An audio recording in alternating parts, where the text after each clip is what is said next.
For more insight into Biden's Asia tour, we're joined by Andrew Oros. He's the Director of International Studies and a Professor of Political Science and International Studies at Washington College. And Andrew, what do you make of Biden's remarks on Tuesday? Because, he's saying that the U.S. is concerned about China's establishment of this air zone. What kind of response did you expect?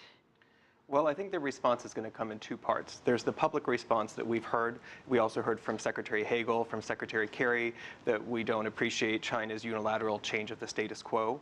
But then there's the private message that Vice President Biden is going to deliver in person to Chinese President Xi. And remember that the Vice President has met with President Xi back when Xi was Vice President and visited the U.S., and they had over 20 hours of conversation, which is probably more than any foreign leader has had with the Chinese President. So we're hoping to build on that human capital.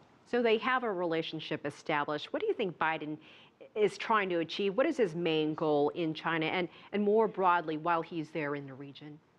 Well, initially, this trip was planned before this brouhaha broke out over the Air ID zone. And the goals were to reassure allies in the region, U.S. allies, and to try to build a new positive relationship with China, a new great power relationship for the 21st century, as they called it. And even though now this is happening under the cloud of this air defense zone, I think that there's an opportunity to do both of these things. Vice President Biden has reassured allies. That was the Japan section. And now he's going to China to try to talk about how this air defense ID zone might be toned down. And I think another U.S. goal is to make sure that more of these zones don't get set up in places like the Yellow Sea or the South China Sea. And you think that he can still accomplish some of his original agenda items. Do you think that the objectives going into Beijing are realistic and attainable?